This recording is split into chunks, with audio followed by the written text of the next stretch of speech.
So welcome student with the new episode. आज जो हम बात कर रहे हैं अपने नेक्स्ट चैप्टर की नेक्स्ट टॉपिक को लेके, यूनिट सेकंड हमारा चल रहा है, जिसमें हम बात कर रहे थे about the consumer behaviour and equilibrium. आज इसकी हम बात करने वाले हैं, that is about the theory of demand. Theory of demand, remind that ये चैप्टर जो है आपका लेसन नंबर 4 रहेगा। आपकी न्यू एडिशंस अगर है तो आपका लेसन नंबर 5 भी हो सकता है। तो जनरली अगर बात करें तो हम लोग इसमें करने वाले हैं लर्निंग ऑब्जेक्टिव्स में सबसे इम्पोर्टेंट जो मीनिंग्स रहेगा, डिमांड क्या होती है, क्वांटिटी डिमांड क्या होगी, then different types of demand. एक सबसे इम्पोर्टेंट जो इसमें रहेगा law of demand and demand functions, and finally change in quantity demand and change in demand. तो कुछ चीज़ें ये बड़े इजी हैं, काफ़ी अच्छा चैप्टर है। अगर आपको ये चैप्टर समझ आ गया तो समझ कि आपको थ्योरी ऑफ सप्लाई भी समझ आ जाएगा। सो जल्दी से स्टार्ट करें इस चैप्टर को लेके। तो सबसे पहले हमें पता होनी चाहिए डिमांड क्या होती है। हर एक आदमी या जनरल लेवल में हम बात करें तो डिमांड वर्डिंग यूज करता है। So demand is one of the most important factor, ऐसा एक इम्पॉर्टेंट फैक्टर है जो कि मार्केट फोर्स का एक पार्ट है, एक मेजर पार्ट है मार्केट फोर्स का, which facilitates the operation of price mechanisms to solve the central problem of an economy. तो यानी कि ये एक सबसे ऐसा एक कह सकते हैं ऐसा इंपॉर्टेंट फैक्टर है जो कि प्राइस को मतलब कि अप एंड डाउन करता है। अगर किसी चीज़ की डिमांड ज़्यादा हो जाएगी, इसी पेन की एग्जांपल लेते हैं, अगर इस पेन की डिमांड ज़्यादा हो जाएगी तो ऑटोमेटिकली क्या होगा कि इसके रेट बढ़ना शुरू हो जाएंगे। जब भी किसी चीज़ की डिमांड बढ़ती है तो उसके रेट, उसके प्राइसेस बढ़ना भी शुरू हो जाते हैं। और अगर सडनली किसी चीज़ की डिमांड कम हो जाए तो उसके प्राइसेस भी श्रिंक होना शुरू हो जाएंगे। तो आपने बहुत दफ़ा देखा होगा कि अगर जियो आपके पास पहले फ्री था, जब उसकी डिमांड नहीं थी, लोगों ने कहा कि हम अपना सिम क्यों चेंज करें।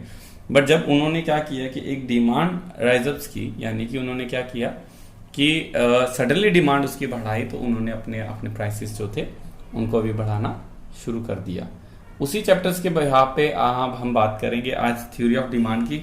सबसे पहले अगर बात करें हम तो डिमांड की अगर हम बात कर रहे हैं तो डिमांड जनरली अगर बात हो रही है तो demand is one of the major factor, one of the major market force which facilitate the operations of price mechanism to solve the central problem of an economy. So main जो problem है हमारी demand खत्म कर देती है। और demand को यही चीज कहते हैं जब एक आदमी क्या होता है, विलिंग भी हो और एबल भी हो टू पे और परचेज। जब एक आदमी लेना भी चीज चाहता है, विलिंग है और वो ले भी सकता है, तभी हम उसको डिमांड कंसिडर करेंगे। रिमाइंड दैट ये छोटे से टिप्स है, प्लीज आप दोनों सारे बच्चे याद रख लें कि demand means when the person is willing and able to pay और परचेज। सो अगर जनरली बात करें तो आपको 3 कंसेप्ट पता ही होंगे, डिजायर क्या होता है, वांट्स क्या होती है और डिमांड क्या होती है। तो डिमांड, डिजायर क्या होती है, तुम्हारी आपकी इच्छा, वांट्स क्या होती है आपकी जरूरतें, और आपकी डिमांड क्या होती है, डिमांड मीन्स जो हम लोग लेना चाहते हैं और हम ले भी सकते हैं, that means willing and able to pay. Desire ले नहीं पाओगे, लेना चाहते हो बट ले नहीं पाओगे। वांट्स लेना नहीं चाहते बट ले सकते हो। बट डिमांड एक ऐसी चीज है जिसे आप लेना भी चाहते हो और आप उसको ले भी सकते हो। सो अब बात करें क्वांटिटी डिमांड की। ये कंसेप्ट चल रहे हैं, क्वांटिटी डिमांड, ये सिर्फ कंसेप्ट है बच्चा, किस तरह कंसेप्ट है, इसमें कुछ नहीं आएगा, सिर्फ आपने ये समझना है कि ये होता क्या है। सो क्वांटिटी डिमांड की अगर बात करें तो कितनी quantity, how much, quantity means कितनी, हाउ मच कितनी क्वांटिटी में आप उसकी डिमांड करो, 1 लोगे, 2 लोगे, 5 लोगे, 10 लोगे, कितनी, हाउ मच, तो वो होती है क्वांटिटी डिमांड। और क्वांटिटी डिमांड्स के बाद अगर हम बात करें तो हम कहते हैं कि 2 तरह की डिमांड होती है। अब इसमें कहेंगे एक होती है हमारी इंडिविजुअल डिमांड, इसको हम काइंड ऑफ डिमांड भी कह सकते हैं, और एक होती है हमारी मार्केट डिमांड। अगर ब्रॉडली जाया जाए तो काइंड में बहुत सारी चीजें आती है, जैसे हमारी प्राइस डिमांड होती है, क्रॉस डिमांड होती है, इनकम डिमांड होती है। तो हमारे सिलेबस में सिर्फ और सिर्फ प्राइस को लेकर तो हम इतने नहीं जाएंगे, प्लस इस चैप्टर को अगर आप समझ लेंगे तो ग्रेजुएशन में आपका जो इनकम और क्रॉस आएगा तो वो भी आपके लिए इजी रहेगा। सो हम कहते हैं इंडिविजुअल डिमांड, यानी कि आपकी कितनी डिमांड है, आप कितना डिमांड कर रहे हो। तो इंडिविजुअल मतलब अकेला, इंडिविजुअल में क्या होता है, अकेला। मतलब जब मम्मी खाना बनाती तो आपसे पूछते कि तुम कितनी रोटी खाओगे, आप कितनी रोटी खाने वाले, तो आपसे इंडिविजुअली पूछा जा रहा है।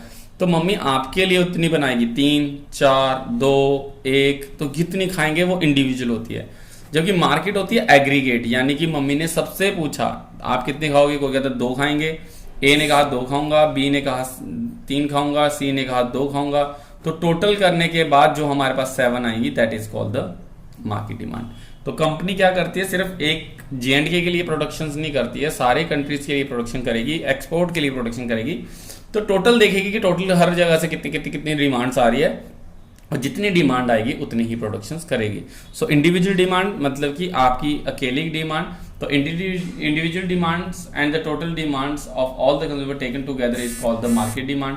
तो जितने भी हमारे सारे इंडिविजुअल्स, एक ए अलग है, बी अलग है, सी अलग है, डी अलग है, तो ये जो अलग अलग लोग हैं, ये अलग अलग जो लोग हैं, इन अलग अलग लोगों की डिमांड को टोटल कर दिया जाए तो वो क्या कहलाएगी, मार्केट डिमांड।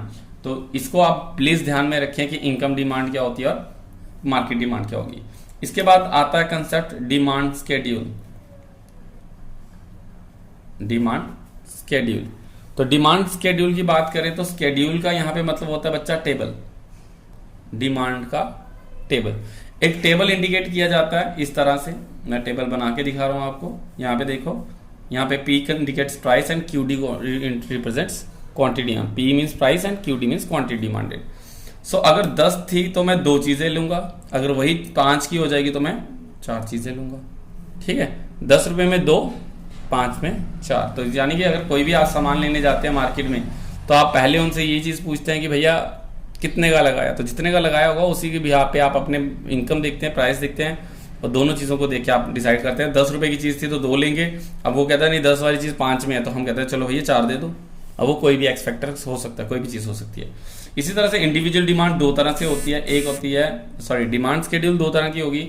एक होता है हमारा इंडिविजुअल डिमांड स्केड्यूल और एक होगी हमारी market demand schedule. Individual demand की अगर बात करें हम तो इंडिविजुअल डिमांड क्या होगी, एक आदमी की डिमांड। अब देखिए कोई 10 रुपए में 2 चीजें खरीदेगा, लेट इट बी ए की बात करें, कौन है ये, ए, मिस्टर ए 10 रुपए में 2 खरीदेगा, 5 में ये 4 खरीदेगा। बट मान के चलते हैं कि क्वांटिटी डिमांड जो है वो बी की, हर आदमी की अपनी अपनी डिमांड होगी, तो क्या पता बी जो है 10 रुपए में 4 खरीदे और 5 रुपए में 6 खरीदे। मेरी बात समझे?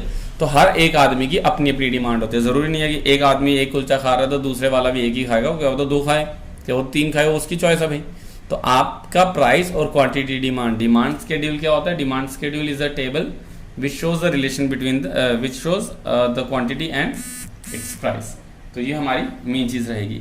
और जब हम ए और बी की डिमांड को टोटल कर देंगे, ए प्लस बी को, तो यानी कि टोटल मार्केट में कितनी डिमांड है 10 रुपए में, 2 की ए कर रहा है, 4 की जो डिमांड बी कर रहा है, तो टोटल डिमांड 6 की है।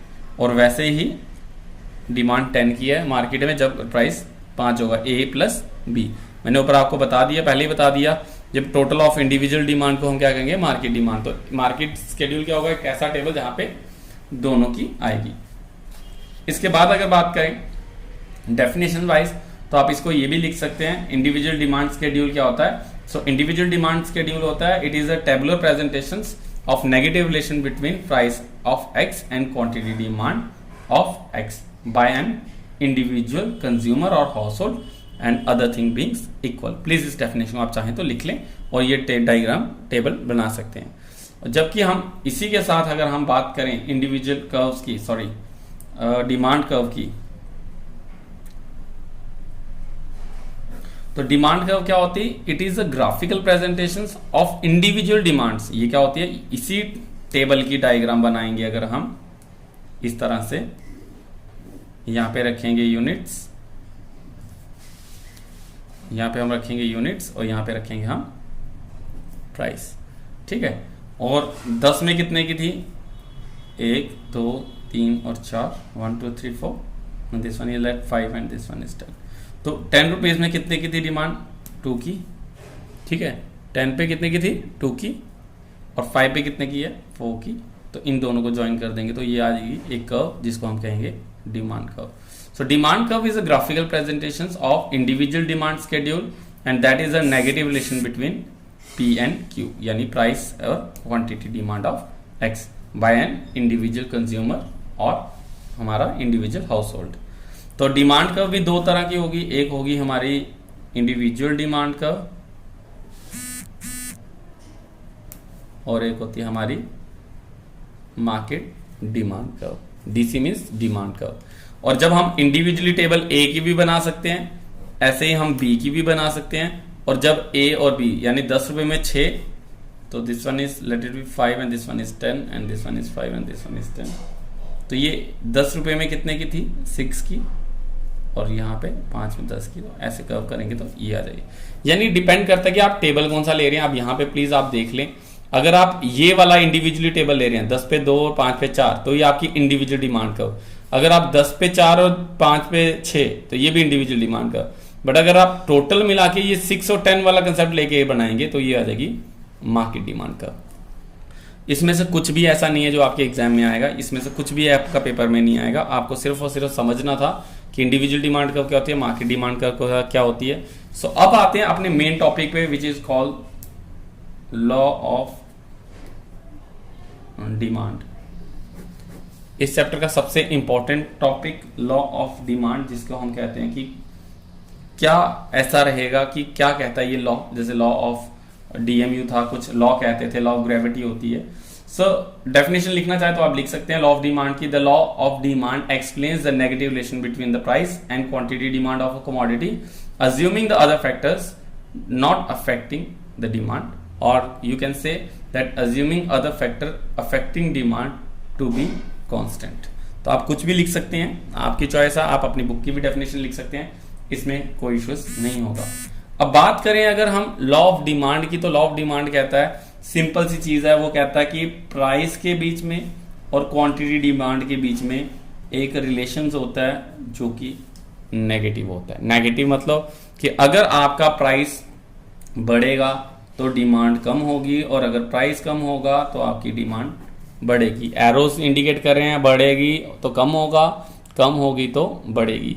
तो ये एरोस इंडिकेट कर रहे हैं, तो प्राइस बढ़ने पे डिमांड कम होगी और प्राइस कम होने पे डिमांड बढ़ जाएगी। देखो इसको लॉ की तरह मत समझे, एक बड़ी सिंपल सी एग्जांपल है। अगर कोई चीज सस्ती हो रही है तो आप उसको ज्यादा खरीदेंगे, लाइक प्याज टमाटर देख लें आप, तो वो अगर क्या होता है कि अगर वो सस्ती होती है तो उसमें हम ज्यादा खरीदते हैं, और अगर वो महंगी हो जाती है हम उसको कम खरीदना शुरू कर देते हैं। ये लॉ है, हम लोग इसको फॉलो करते हैं। आप बिना पढ़े भी आप ये चीज कर रहे थे, तो इसी लॉ के हम लोग बात करेंगे। तो सबसे पहले आप इसमें लिखेंगे इंट्रोडक्शन, रिमाइंड दैट यही फॉर्मेट आप लगा सकते हैं।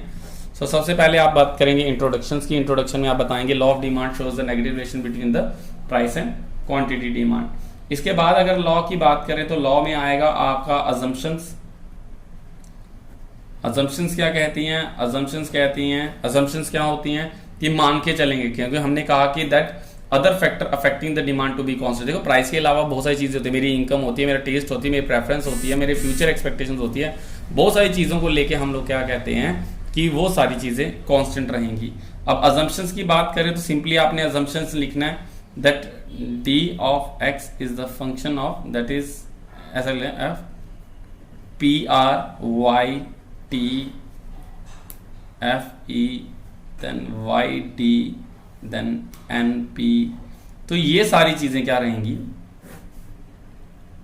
कांस्टेंट।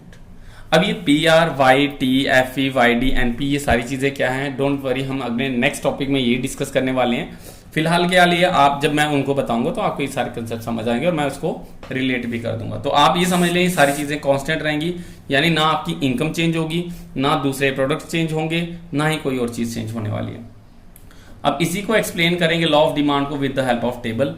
तो टेबल को आप नॉर्मली बना सकते हैं इस तरह से, द टेबल जिसको हम कहते हैं प्राइस डिमांड शेड्यूल। यहाँ पे रखेंगे हम प्राइस, यहाँ पे रखेंगे क्वांटिटी डिमांड। इंडिविजुअल मार्केट का कोई कंसेप्ट नहीं, आपको सिंपल लिखना है 10 पे आप 5 कर दें और आप 5 पे इसको 10 कर दें।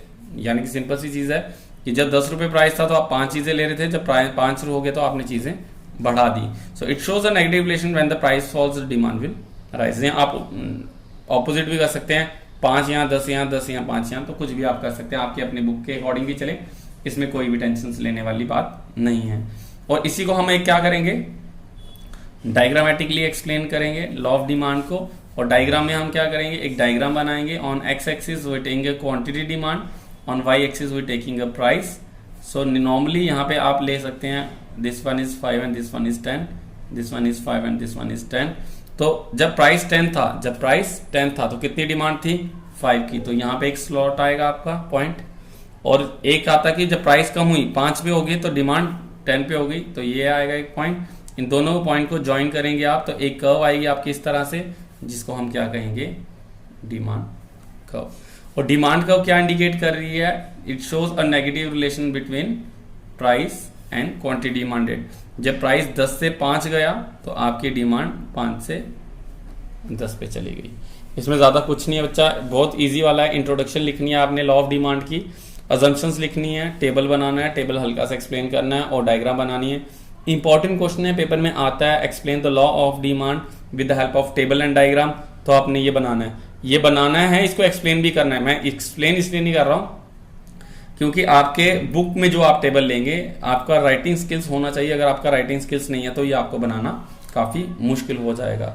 आप चाहें तो आज की वीडियो को यहीं तक भी रख सकते हैं, बट अगर आप करना चाहें, मेरी तरफ से पूरा चैप्टर करवाता हूं, तो आप एक काम करें इसके लिए कि आप इसको कंटिन्यू नेक्स्ट डे भी कर सकते हैं। पहले आप इतना उतार लें सारा कॉपी पे, देखिए पूरा डे पड़ा है आपके पास, शाम को भी आपने पढ़ना है, शाम को भी आप बैठ के पढ़ें और कमेंट में अपना नाम जरूर लिखें। इसके बाद आप इसको कंक्लूजन्स कर देते हैं। कंक्लूजन्स कहता है the law states that there is a negative relation, we explain it with the help of table and diagram. चलिए अब बात करते हैं नेक्स्ट टॉपिक की, जो अगर आप नेक्स्ट डे वीडियोस देखना चाहते हैं तो वो नेक्स्ट डे देख लें। अगर आप अभी देखना चाहते हैं तो आप अभी भी इसको कंटिन्यू कर सकते हैं, अगर इसमें कोई इश्यूज नहीं है। अगर आप इसी लॉ ऑफ डिमांड में अगर बात करें तो आपके पास एक और कंसेप्ट आ सकता है, वैसे लिख लें आप, exceptions to law of demand. Exception क्या होता है, एक्सेप्शन मतलब कि कहां पे ये काम नहीं करेगा, छूट कहां पे है। Generally the law of demand जो है exhibits a negative relation, but in certain cases law of demand is not applicable. That is here the reverse happens. यहाँ रिवर्स हैपन्स क्या है, जैसे हम कह रहे हैं कि प्राइस कम होने पे डिमांड बढ़ जाएगी, प्राइस बढ़ने पे डिमांड कम हो जाएगी, तो कहते हैं सर जरूरी थोड़ा कि ऐसा ही होगा हर जगह। कुछ जगह ऐसी होती है जहाँ प्राइस बढ़ने से उसकी डिमांड भी बढ़ती है। आईफोन एप्पल की देख लीजिए, 12 है तो कितनी रेट बढ़ रहा है, तो उसकी भाई डिमांड भी तो है। तो जनरली अगर बात करें तो हम इसी के बारे में बात करें, एक्सेप्शंस की। तो एक्सेप्शंस हम स्टार्ट करें, एक्सेप्शंस अगर स्टार्ट करें तो हम कहते हैं कहाँ पे लॉ काम नहीं करता। सबसे पहले नहीं करता जहाँ पे, दैट इज अबाउट द गिवन गुड्स। ये गिवन गुड्स का कंसेप्ट जो था, this concept was given by Robert Giffen, ठीक है। So he says these are highly inferior goods in case of which the price effect is positively। तो कहता है कुछ चीजें ऐसी इनफीरियर होती है जो जितना रेट कम होता है हम उसको उतना ही कम खरीदते हैं। जैसे सड़े हुए टमाटर वो कहते हैं 10 वाले 2 रुपए में, 10 रुपए वाले 2 रुपए में, इससे मतलब ना 2 रुपए के तो हम ज्यादा ही खरीद लेंगे। तो इतने इन्फीरियर होते हैं हम इनको खरीदना ही प्रेफर नहीं करते। तो प्राइस कम होने पर उसकी डिमांड भी कम हो जाती है। बट कुछ चीजें ऐसी होती हैं कि जिनके प्राइस बढ़ने से वो चीज बढ़ जाते हैं। तो हम यही चीज कहते हैं, यहाँ पे इंडिकेट्स कर रहे हैं कि हम क्या करते हैं, सर गिफन्स कहते हैं कि कुछ चीजें ऐसी होती है जो इतनी इंफीरियर होती हैं कि उनके रेट कम होने पे उनकी डिमांड भी ऑटोमेटिकली कम हो जाएगी। सेकंड चीज वो कहते हैं इग्नोरेंस। इग्नोरेंस का मतलब होता है कि हम इग्नोर ही कर देते हैं। समटाइम्स क्या होता है that sometimes out of ignorance consumer buy more of a commodity when its price actually has gone up and may buy less even if its price has fact goes down. तो यानी कि ignorance करते हैं कि किसी का rate चढ़ रहा है तो हम लेना पसंद करें। शौक की कोई चीज कीमत नहीं होती, तो जब उसके रेट बढ़ना शुरू होता है क्योंकि ज्यादा से ज्यादा महंगी चीज होगी हम उसी को लेना पसंद करते हैं, डिमांड बढ़ाते हैं। तो इसका क्या होता है कि हम कहते हैं इग्नोरेंस। जब हम इग्नोर करते हैं, प्राइस को इग्नोर करते हैं, मुझे नहीं पता कितने की है, लेनी है तो लेनी है, दैट्स इट। तो वही चीज हमारे शौक। थर्ड अगर बात करें articles of distinctions, article of distinction की बात करें दैट वेबलन डिस्कस्ड, ये कंसेप्ट किसने दिया था, वेबलन ने दिया था। And Veblen discussed this exceptions for the first time and these are the status symbol good which are demanded more only when their price is high. तो normally अगर बात करें कुछ चीजें ऐसी होती हैं जिनके रेट ज्यादा होने पे ही उसको खरीदा जाता है। जैसे कि अगर नॉर्मली बात करें डायमंड की rings, costly carpet, expensive painting, जैसे पिकासो की कोई पेंटिंग होगी तो डेफिनेटली वो जितनी महंगी होगी तो हम शो ऑफ के लिए उसको लगाते हैं। तो जितना रेट होगा, आप कोई चीज खरीदने भी जाता है तो आप भी गाड़ी खरीदते हो, कोशिश करते हैं मैं अपने बजट से थोड़ी सी ज्यादा छलांग लगाऊं। फोन लेते तो थोड़ा सा एक्सटेंड करूं कि दूसरे दोस्तों में भी मैं दिखाऊं मेरा फोन आपसे ज्यादा है। तब आप ये नहीं कहते कि 500 वाला फोन सेकंड हैंड ले लेता हूं, तो बेइज्जती होगी। तो आर्टिकल ऑफ डिस्टिंक्शन एक ऐसी चीज रहती है जो वेबलिन ने कहा कि कुछ चीजें ऐसी होती है जहां पे हम क्या करते हैं कि उसको ज्यादा खरीदना प्रेफर करते हैं जो चीज इतनी ही महंगी होगी। कुछ चीजें ऐसी होती हैं जैसे necessities of life, fourth point necessities की बात करें, यहां पे भी ये लॉ काम नहीं करेगा। जो बेसिक नेसेसिटीज है, मेडिसिन की बात करें, अगर डॉक्टर कहता है कि अगर आपने इसको बचाना है तो 4 लाख की मेडिसिन और 2 लगेंगी, सुबह शाम 2 खानी और 4 लाख की मेडिसिन है, और सडनली इसके रेट कम हो जाते हैं। अगर लेटर भी 4 लाख वाली चीज 10,000 में आ जाए, अब ये थोड़ा ना कि उसको मेडिसिन 2 की बजाय आप 4 या 10 खिलाना शुरू कर दो क्योंकि रेट कम हो गए। अब डॉक्टर ने जितने प्रिस्क्राइब किया आप उतने ही उसको दे पाओगे, तब भी आप उसको 2 ही दे पाओगे। रेट कम होने पे आप इसकी डिमांड नहीं बढ़ा पाओगे। तो ये कुछ बेसिक जो हैं एक्सेप्शंस हैं, आपकी बुक में और भी दिए होंगे, जैसे good expected to become costly और अदर एक्सेप्शंस अगर लगाना चाहे तो आप लगा सकते हैं, बट हमारी तरफ से ये इतना काफी है। सो एक्सेप्शंस यानी कि जहां पे लॉ काम नहीं करता, दैट इज अबाउट द गिवन गुड्स, इग्नोरेंस, आर्टिकल्स और डिस्टिंक्शन एंड नेसेसिटीज। मैं बोल रहा हूं, प्लीज इस पे ना जाएं, वीडियो में शायद आपको ना दिखे ये वर्डिंग, लेकिन आप इसको लिख भी सकते हैं। अब बात करें जो इसके सेकंड जो मेन इंपॉर्टेंट टॉपिक है, रिमाइंड दैट ये टॉपिक आपको प्लीज समझना पड़ेगा और इसके लिए आप बिल्कुल फ्रेश माइंडेड होके आए। अगर आपका माइंड बिल्कुल अभी फ्रेश चल रहा है, आप इसको देख लें चाहे अभी, लेकिन इसको रिपीट जरूर करें क्योंकि यही आपका लेसन नंबर 12, लेसन नंबर 10 में काम आने वाला है। अब जो हमने अजम्पशंस की बात की थी, जो हमने अजम्पशन छोड़ी थी, अब हम बात करने वाले हैं जो सबसे इंपॉर्टेंट चीज की, इस चैप्टर के सबसे इंपॉर्टेंट चीज की, उस पे आते हैं। दैट इज ऑल अबाउट, बात करें फंक्शंस ऑफ डिमांड कह लें या हम कहते हैं डिमांड फंक्शंस रख लें या डिटर्मिनेशंस ऑफ डिमांड। फंक्शन की यहां पे लिख लें डिटर्मिनेशन, यहां पे ऊपर लिखें डिटर्मिनेशन ऑफ डिमांड, नीचे लिखें डिमांड फंक्शन। आप लिख लें इन दोनों को, ठीक है। तो अगर जनरली बात करें हम लोग तो डिमांड फंक्शंस और डिटर्मिनेशंस ऑफ डिमांड, ये बहुत ही इंपॉर्टेंट चीज है, ये सबसे ज्यादा इंपॉर्टेंट रहने वाला है इस चैप्टर में। कि डिमांड फंक्शंस कह सकते हैं या फैक्टर अफेक्टिंग डिमांड कह सकते हैं, या हम डिटर्मिनेंट्स ऑफ डिमांड, इसको लिख लें और करके कोई भी चीज आएगी तो आपको करना यही है। अब डिटर्मिनेशन ऑफ डिमांड या डिमांड फंक्शंस की बात करेंगे हम।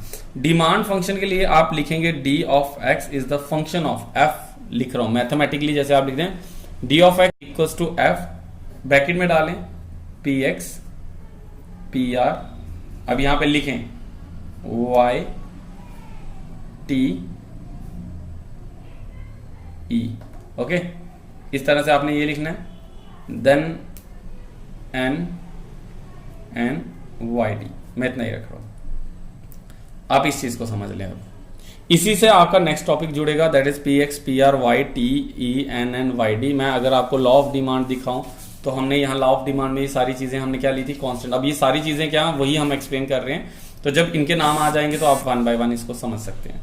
सो पहले आता है पी एक्स, पी एक्स कहता है प्राइस ऑफ एक्स, इसका नाम रखें आप प्राइस ऑफ एक्स, एक्स मतलब कमोडिटी, कोई भी commodity, price of commodity x.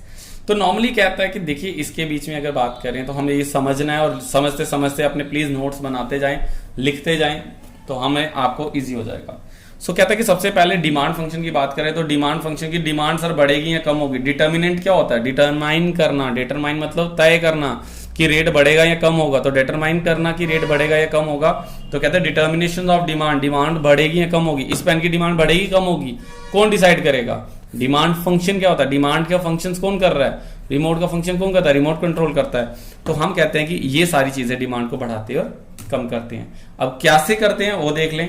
Price of x की अगर बात करें, पी एक्स मतलब प्राइस ऑफ एक्स, यानी प्राइस एक्स, एक्स क्या है, एक्स कोई चीज है, तो मैं एक्स यहां पे मान के चलते हैं, इस पेन को रख लेते हैं हम, ये जो पेन है हमारा, इसको रख लिया हमने, और यही पेन की डिमांड की बात करें, this is a commodity x, demand बढ़ेगी या कम होगी? सर अगर पेन की प्राइस कम हो बढ़ेगी तो डिमांड फॉर पेन कम हो जाएगी, और प्राइस अगर कम होगा पेन का तो इस पेन की डिमांड बढ़ जाएगी। तो डिमांड बढ़ रही है या कम हो रही है, डिसाइड कौन कर रहा है? इसका प्राइस डिसाइड करेगा। तो P ऑफ X जो होगा वो डिसाइड करेगा। रिमाइंड दैट मैंने यहाँ पे assumptions में PX नहीं लिया, मैंने PR लिए, यहाँ PX नहीं लिया। बाकी चीजें कांस्टेंट है, प्राइस तो चेंज हो रहा है ना इसमें, तो इसमें प्राइस ऑफ X नहीं आएगा assumptions में। अब बात करें सेकंड, अब आप लिखें PR क्या था sir? PR stands for price of related goods. Sir इस पेन की डिमांड बढ़ेगी या कम होगी डिपेंड करेगा कि ये वाले पेन की प्राइस क्या है, क्योंकि अगर ये भी 5 का ये भी 5 का, ये देखने में भी अच्छा है, ये वाला पेन देखें आपको तो ज्यादा अच्छा है, फिनिशिंग अच्छी है, गोल्ड वगैरह, और ये सिंपल सा पेन है। तो सर अगर इसकी डिमांड की बात कर रहे हो तो मैं नेचुरली साथ वाले की भी डिमांड की प्राइस की देखूंगा। तो प्राइस ऑफ रिलेटेड गुड मतलब इससे मिलता जुलता गुड्स। तो अगर इसकी प्राइस 10 की और ये 5 की है तो हम इसकी डिमांड लेंगे कि भाई 5 वाला पेन दे दो, इसकी डिमांड ज्यादा होगी। ये भी 5 की और ये भी 5 का है तो इसकी डिमांड बढ़ जाएगी और इसकी डिमांड कम हो जाएगी। तो जिसकी बात करें इस पेन की तो इसकी डिमांड कम हो जाएगी। अगर प्राइस ऑफ रिलेटेड गुड, अब लिख लें यहाँ पे, अब ये भी इंडिकेट कर रहा हूं मैं यहाँ पे, अगर प्राइस ऑफ रिलेटेड गुड बढ़ेगा, इस चीज की कीमत बढ़ जाएगी तो डिमांड ऑफ एक्स भी बढ़ जाएगी, इसकी डिमांड बढ़ेगी। क्योंकि अगर ये पेन की प्राइस, ये प्राइस रिलेटेड गुड है ना, इसके 5 से 10 रुपए का पेन हो गया तो लोग जो 5 रुपए वाले थे वो यही पेन लेंगे, इसको खत्म कर देंगे। तो जो ये पेन ले रहे थे वो भी अब यही लेंगे क्योंकि ये महंगा हो गया, तो इसके रेट बढ़ने से इसकी डिमांड जो है वो बढ़ जाएगी। तो ये याद रखिए, प्राइस ऑफ रिलेटेड गुड बढ़ेगा तो डिमांड ऑफ एक्स बढ़ेगी, और अगर price of related good come हो गया तो डिमांड ऑफ एक्स कम होगी। यानी इस पेन की, इस वाले पेन की डिमांड अगर प्राइस कम हो जाता है, रिलेटेड गुड का प्राइस कम होता है, 10 वाला पेन 5 में है तो हम कहिए 5 वाला ऐसा क्यों ले, ये वाला लेते हैं। तो जो ये ले रहे थे अब वो भी यही लेंगे तो इसकी डिमांड ऑटोमेटिकली कम हो जाएगी। अब रिलेटेड गुड्स की बात करें तो 2 तरह के रिलेटेड गुड्स होते हैं, एक होते हैं सब्स्टिट्यूट गुड्स, एक होते हैं कॉम्प्लीमेंट्री गुड्स। मैं पहले ही रिपीट कर रहा हूं बच्चा, मैंने हर चीज बोल रहा हूं, प्लीज साथ साथ लिख लें, थोड़ा कंसेप्ट बहुत अच्छा है ये समझने वाला। सब्स्टिट्यूट गुड्स होते हैं जो सब्स्टिट्यूट कर सकते हैं। अब सब्स्टिट्यूट मतलब हुआ कि मैं इस पेन के बदले ये पेन ले सकता हूं, सब्स्टिट्यूट है, ये भी लिखेगा ये भी लिखेगा, तो ये होते हैं सब्स्टिट्यूट जिनको हम रिप्लेस कर सकते हैं। कॉम्प्लीमेंट्री गुड्स होते हैं कि इसके अंदर की रिफिल, बिना इस रिफिल के ये पेन जीरो है, समझ रहे हो, इस पेन रिफिल के बिना ये भी जीरो है। अगर इसके रेट बढ़ेंगे तो ऑटोमेटिकली इसकी डिमांड कम हो जाएगी, ये लेंगे नहीं क्योंकि ये बिक ही नहीं रहा। तो हम कहते हैं कि जैसे कि pen and ink, tea and coffee substitute है, bread and butter, bread and butter जो होंगे वो भी वो कॉम्प्लीमेंट्री। कार एंड पेट्रोल, तो कभी देखा होगा पेट्रोल के रेट बढ़ने से पेट्रोल कार का रेट डिमांड कम हो जाती है। तो ये होते हैं सब्स्टिट्यूट गुड्स और कॉम्प्लीमेंट्री गुड्स में फर्क। सब्स्टिट्यूट गुड्स सेम होते हैं कि जैसे आप कह सकते हैं कि टी एंड कॉफी, अगर टी महंगी है कॉफी है तो कोको कोला एंड पेप्सी या Coca Cola and Thums Up, तो ये क्या होते हैं सब्स्टिट्यूट गुड्स। कॉम्प्लीमेंट्री गुड्स एक ले रहे हो तो उसके साथ लेना पड़ेगा, कार लोगे तो पेट्रोल लेना पड़ेगा, पेन ले रहे हो तो रिफिल लेनी पड़ेगी, तो वो हो गए कॉम्प्लीमेंट्री गुड्स। तो आप ये समझ लें कि प्राइस ऑफ सब्स्टिट्यूट और कॉम्प्लीमेंट्री गुड, बट फिलहाल आप प्राइस ऑफ रिलेटेड गुड को सिंपली इस तरह से रख सकते हैं। तीसरी चीज आती है Y, Y means income, income of the consumer, income of the consumer. अब ये तो बड़ा आसान सी चीज है भैया, अगर आपकी इनकम बढ़ेगी, अगर वाई बढ़ेगा, ये भी बॉक्स बना लेते हैं पहले इसको, अगर आपकी इनकम बढ़ेगी तो हम डिमांड भी बढ़ाएंगे, अगर इनकम कम होगी तो डिमांड जो होगी वो कम कर देंगे। तो ये समझाने की जरूरत नहीं है, अगर सर इनकम बढ़ रही है तो मैं डिमांड बढ़ाऊंगा, अगर इनकम कम होगी तो डिमांड कम कर देंगे। फोर्थ की बात आती है T, T stands for taste and preference. अगर किसी चीज का टेस्ट अच्छा होगा, अच्छा होगा मतलब अगर आपने लेटर भी कठुआ गए और कठुआ में कोई चीज खाई, कोई नई शॉप खुली है, नई मार्केट खुली है, तो अगर आपको वहां का चीज अच्छा लगता है, अगर आपको बर्गर अच्छा लगता है, चीज अच्छा लगता है, तो आप नेचुरली टेस्ट अगर अच्छा होगा तो हम उस चीज की डिमांड बढ़ाएंगे। डिमांड कैसे बढ़ेगी, अगर कोई कहेगा नहीं यार ये पेन बहुत अच्छा है मैं तो यही चलाऊंगा, तो इसकी प्रेफरेंस है, इसकी चीज को खरीदा जा रहा है, तो अगर इसकी टेस्ट प्रेफरेंस अच्छी होगी, चीजों को खाने वाली चीज होती है उसका टेस्ट देखा जाता है, और ऐसी पेन वाली चीजें जो होती है उनकी प्रेफरेंस देखी जाती है। तो अगर इसकी प्रेफरेंस ज्यादा बच्चे करेंगे तो इसकी डिमांड बढ़ेगी, अगर प्रेफरेंस कम हो जाएगी तो डिमांड कम हो जाएगी। तो टेस्ट एंड प्रेफरेंस अगर बढ़ेगा तो डिमांड बढ़ेगी, अगर टेस्ट एंड प्रेफरेंस कम होगा तो डिमांड कम हो जाएगी। फिफ्थ बात करें दैट इज एफ ई कर सकते हैं, एफ ई लिख लें आप, future expectations, that is called future expectations. अब फ्यूचर में क्या एक्सपेक्टेड किया जाता है, डिमांड तो बढ़ेगी या कम होगी। अब देखिए कोई फोन ऐसा होता है कि अभी जैसे ग्रेट इंडिया सेल लगी थी अमेजोन पे, फ्लिपकार्ट पे, शायद अभी जब आप काफी देर बाद वीडियो देख रहे हैं तब नहीं लगी होगी, तो आज के टाइम पे जैसे अभी सीजन में चल रही है, दिवाली सीजन में ये ग्रेट इंडियन सेल चल रही है, तो जो 20,000 की चीज थी वो कहते हैं हम 16,000 में दे देंगे, फोन 16,000 में दे देंगे। तो एक्सपेक्टेशंस है कि आने वाले टाइम पे जब ये सेल खत्म होगी तो इसके प्राइसेस बढ़ जाएंगे, कंफर्म है बढ़ जाएंगे, तो 20,000 वाली चीज वापस 20,000 में चली जाएगी। अगर फ्यूचर में एक्सपेक्टेड है कि इसके प्राइस बढ़ेंगे तो उसकी डिमांड आज बाद में नहीं, आज बढ़ जाएगी। फ्यूचर में एक्सपेक्टेड है कि उसके प्राइस बढ़ेंगे तो उसकी डिमांड आज ही बढ़ जाएगी, लोगों को लगेगा कि आज ले लेते हैं। बट अगर फ्यूचर में एक्सपेक्टेड है इसके प्राइस कम होंगे, जैसे कि हमें पता है दिवाली के टाइम पे गाड़ियों पे काफी सारे जो है हमें ऑफर्स मिलेंगे, उसके रेट डिक्लाइन हो सकते हैं, तो ऑटोमेटिकली जो आज हम लेने वाले थे आज उसकी डिमांड कम हो जाएगी। ये सब डिसाइड कर रहा है कि फ्यूचर में क्या प्राइस डिसाइड होगा।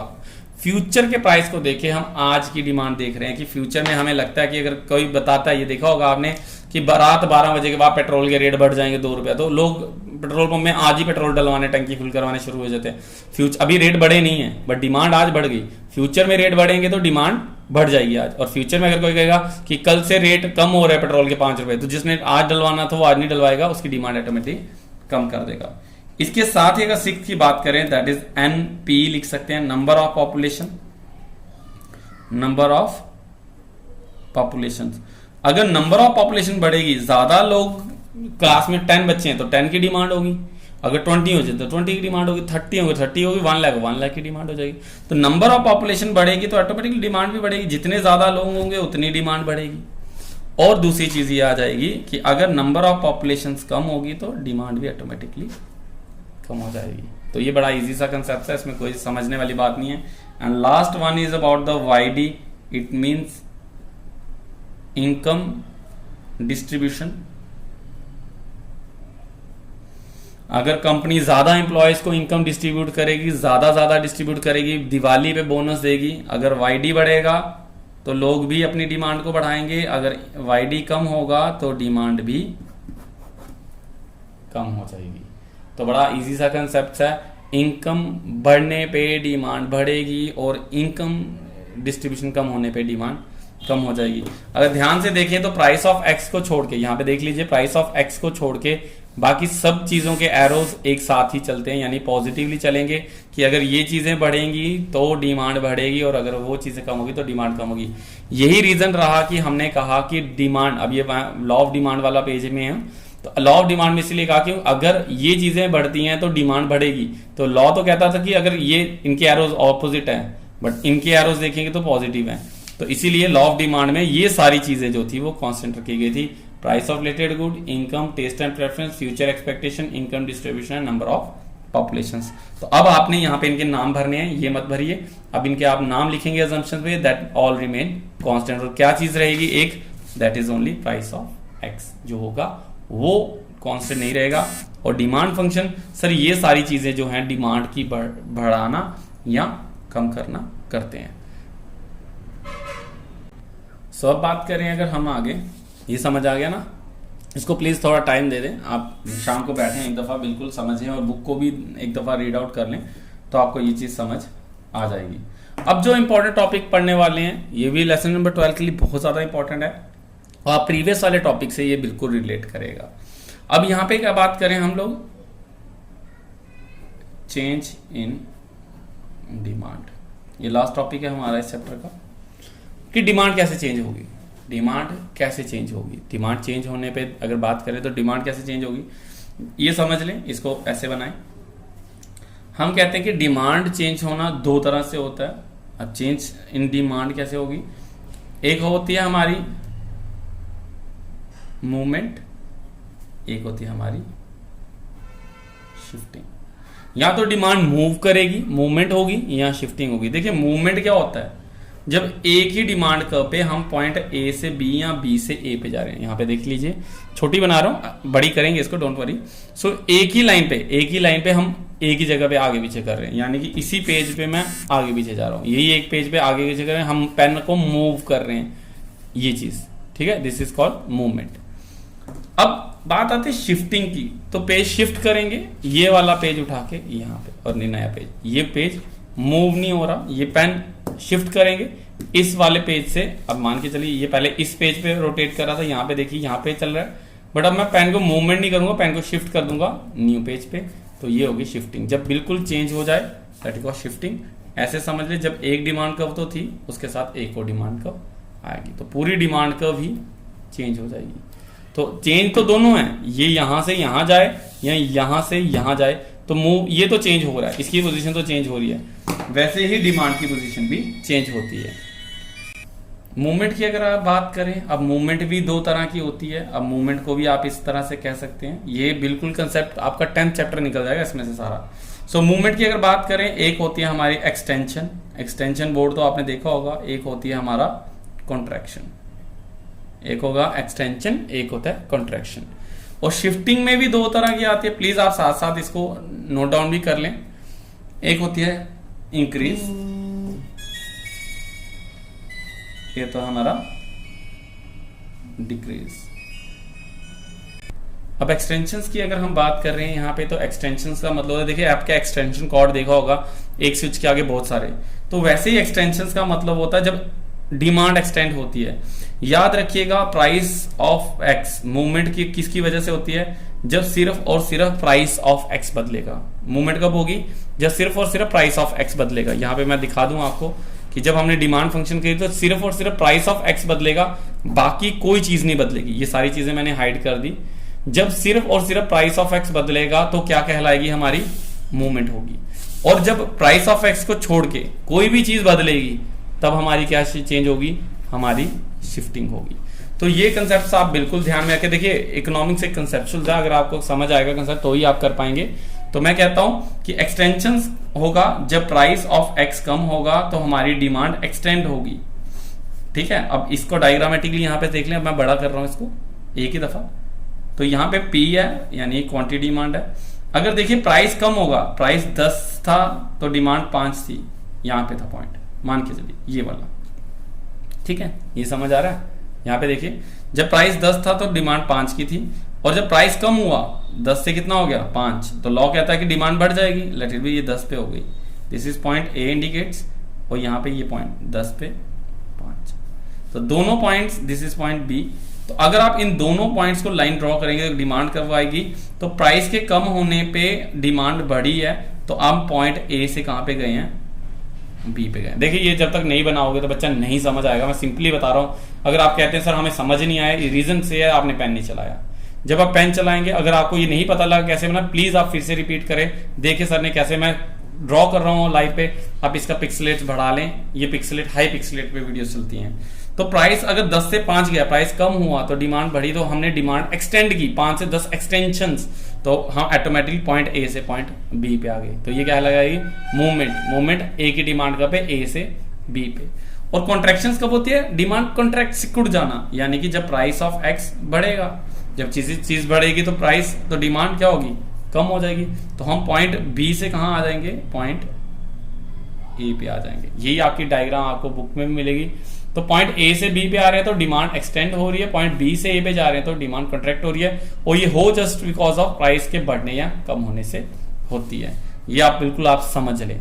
अब बात करें शिफ्टिंग की, बात है शिफ्टिंग की, तो शिफ्टिंग बड़ी इजी है। शिफ्टिंग में होता है कि सर बाकी कोई अगर फैक्टर चेंज होगा, प्राइस को छोड़ के, प्राइस चेंज नहीं होगा, तो प्राइस को छोड़ के अगर कोई चीज चेंज होगी तो क्या होगा, let this one is the price and this one is the quantity demand. मान के चलते हैं कि जब 10 प्राइस था तो क्वांटिटी 5 की थी, कितने की थी, 5। 10 प्राइस पे क्वांटिटी 5 की, तो हम ये कहते हैं कि ये था प्राइस और ये थी डिमांड। तो इसकी एक लेटर वैसे एज्यूम करते हैं, ये है डिमांड कर्व, ये क्या हमारी डिमांड कर्व, और इसका नाम रखते हैं D1। ये क्या है, demand curve D1, demand curve 1, और प्राइस 10 था तो ये था। अब अगर इनकम बढ़ेगी तो क्या होगा, आप सोच के देखो, इनकम बढ़ने पे डिमांड क्या होगी, इनकम बढ़ेगी तो सर डिमांड भी बढ़ेगी। मैंने कहा प्राइस ऑफ रिलेटेड गुड बढ़ेगा तो क्या होगा, डिमांड बढ़ेगी, इनकम बढ़ेगी तो डिमांड बढ़ेगी, टेस्ट बढ़ेगा तो डिमांड बढ़ेगी, फ्यूचर एक्सपेक्टेशन डिमांड बढ़ेगी, नंबर ऑफ पॉपुलेशन बढ़ेगी, डिमांड बढ़ेगी। तो सेम केस सर, अगर कोई भी other factor expected price of x को छोड़ के अगर कोई भी चीज बढ़ेगी तो डिमांड बढ़ेगी, कोई भी चीज कम होगी तो डिमांड कम होगी। तो कहते हैं सर अगर कोई भी चीज बढ़ेगी तो हमारी क्या होगी, इंक्रीज इन डिमांड, अगर कोई भी चीज कम होगी तो डिक्रीज इन डिमांड। अब मान के चलते हैं इनकम बढ़ी, इनकम आपकी बढ़ी है भैया, तो कंपनी उसके रेट थोड़ा ना बढ़ा रही है। जो 10 की चीज थी, 10 का पर्क था या 10 का चॉकलेट था, वो 10 का ही रहेगा। इनकम तो आपकी बढ़ी, दूध 40 का तो 40 का रहेगा, इनकम आपकी बढ़ी। तो आपकी जब इनकम बढ़ती है तो आप डिमांड बढ़ाते हैं। तो आप इसको डॉटेडली, यहाँ पे देखिए मैं डॉटेड लाइन पैरेलल बना रहा हूं इसके साथ, तो इसका नाम रखेंगे D2। तो आप इसको डॉटेडली, इसको कहते हैं राइटवर्ड शिफ्टिंग। इसको क्या कहेंगे, राइटवर्ड शिफ्टिंग ऑफ डिमांड। तो आप इसमें क्या करेंगे, इसी लाइन को, प्राइस तो उतना ही रहेगा। ये देखिए मैं डॉटेडली आगे डॉटेड बना रहा हूं सारा। तो आप डॉटेडली देखें तो क्वांटिटी 5 से कितने की होगी, 10 की। अब प्राइस 10 है 5 पे भी और प्राइस 10 है यहाँ पे भी। आपकी इनकम बढ़ने से, फ्यूचर एक्सपेक्टेशन के बढ़ने से, आपके टेस्ट बढ़ने से प्राइस तो वही रहा, आपकी डिमांड ही बढ़ी, but price remain constant. Shifting में बाकी सारे फैक्टर्स बढ़ेंगे तो आपकी डिमांड बढ़ेगी और आप डिमांड को बाहर की तरफ निकालेंगे। और इस डॉटेड लाइन इंडिकेट करिए आपकी डिमांड बढ़ रही है जबकि प्राइस सेम है। और अगर इनकेस ऐसा होता है, अगर इनकेस क्या होगा, मैं एक और डायग्राम यहाँ नीचे बना दूं आपको। अगर इनकेस ऐसा होता है, यहाँ पे 10, लेट दिस वन इज 5, इस तरह से आपकी अगर डिमांड कर्व है D1, अगर कोई भी चीज कम होती है, तो आपकी डिमांड को कहां आ जाएगी, शिफ्ट हो जाएगी नीचे की तरफ। बिल्कुल पैरेलल रखें बच्चा, पैरेलल लाइंस बनानी है। ये हो जाएगी D2, और जहां पे ये इंटरसेक्ट कर रही है, ये देखिए ये point, this is a point, मैं बड़ा कर रहा हूं इसको, this is point A, this is point B। तो आप इसको डॉटेडली नीचे जब ले जाएंगे तो आपको मिलेगा लेट इट बी 3, तो आपकी डिमांड कम होगी। अगर आपकी इनकम कम हो जाएगी, अगर आपका टेस्ट कम हो जाएगा, अगर आपकी फ्यूचर एक्सपेक्टेशन कम होगी, नंबर ऑफ पॉपुलेशन कम होगी, कोई भी चीज अगर कम होगी तो आपकी डिमांड जो होगी वो क्या हो जाएगी, डिक्रीज मतलब कम होना। तो यहाँ पे डिमांड कम होगी। लेकिन इन दोनों में आपने देखा तो इनमें प्राइस जो है वो दोनों सेम रहे। तो प्राइस सेम रहता है, बाकी चीजें चेंज होने से डिमांड बढ़ेगी या कम होगी, 5 से 10 या 10 से 5 में बाकी चीजें आपकी सेम रहेगी। बट इस केस में क्या होगा, आपके प्राइस ऊपर और नीचे जाएंगे लेकिन डिमांड का सेम रहेगी। आप A से B या B से A पे जाएंगे। और इसको कंसेप्ट को क्या कहते हैं हम लोग, चेंज इन डिमांड। तो इसी चैप्टर में इतना ही है, आपने यही सब करना है। मैं आपको फिर से एक रिकैप्चुलेट करवा दूं, अगर आपने अभी तक नहीं पढ़ा तो प्लीज आप एक दफा फिर से रिकैप्चुलेट कर लें इस चैप्टर में हमने क्या चीजें पढ़ी हैं। So let me explain it one by one. So सबसे पहले तो हमने जनरली किया, हमने डिमांड क्या होती है, विलिंग एंड एबल टू पे जहाँ पे होता है, क्वांटिटी डिमांड कितनी डिमांड हम कर रहे हैं, इंडिविजुअल डिमांड होती है, मार्केट डिमांड होती है। इंडिविजुअल डिमांड का मतलब ही क्लियर है कि एक आदमी की डिमांड कितनी है, और जब इंडिविजुअली सारे लोगों की डिमांड कितनी है। रोटी वाला एग्जांपल्स आप प्लीज वीडियो को स्टार्टिंग से बिना स्किप करे देखें। सो डिमांड शेड्यूल एक टेबल होता है जहां पे इंडिविजुअल डिमांड और मार्केट डिमांड शेड्यूल्स करते हैं, और डिमांड कर्व एक ग्राफिकल प्रेजेंटेशन होती है, इंडिविजुअल डिमांड कर्व और मार्केट डिमांड कर्व। अगर इंडिविजुअल टेबल को लेके करेंगे तो इंडिविजुअल डिमांड कर्व बनेगी, अगर मार्केट डिमांड कर्व को लेके गए तो मार्केट डिमांड कर्व बनेगी। ये सारा था एक कंसेप्चुअल। अब जो एग्जाम में क्वेश्चन आते हैं उसके बारे में बात करेंगे। लॉ ऑफ डिमांड क्या होता है, तो explain the law of demand with the help of table and diagram, बहुत इंपॉर्टेंट क्वेश्चन है। इंट्रोडक्शन लिखेंगे, there is a negative relation between price and demand, तो दोनों के ऑपोजिट रिलेशंस होते हैं। अजम्पशंस, ये सारी अजम्पशंस हैं, PR, YT, FE, YT, NP, ये कांस्टेंट रहेंगी, कोई चेंज नहीं होगी, सिर्फ और सिर्फ चेंज होगा price of X। Table show करेगा प्राइस और क्वांटिटी डिमांडेड, प्राइस के कम होने से डिमांड बढ़ रही है, या इसका इनवर्स भी आप बना सकते हैं। देन डायग्राम बनाई हमने, ऑन Y एक्सिस हमेशा price, on X axis quantity, तो आप दोनों की डायग्राम को एक्सप्लेन कर सकते हैं। कंक्लूजन्स आपके सामने ही होगा कि भाई ये सब चीजें तो नेगेटिव रिलेशंस दिखा रही हैं। Exceptions to law of demand की बात करें, गिवन गुड्स मैंने आपको बताया कि इंफीरियर गुड्स होते हैं, इग्नोरेंस अगर आप करेंगे तो लॉ नहीं काम करेगा। आर्टिकल ऑफ डिस्टिंक्शंस, कुछ चीजें ऐसी जिनके रेट बढ़ने पे हम लेते हैं, और नेसेसिटीज, बेसिक लाइफ चाहे जितना मर्जी रेट हो जाए, तो अगर बेसिक चीजें हैं तो वो हमें लेनी ही पड़ेंगी।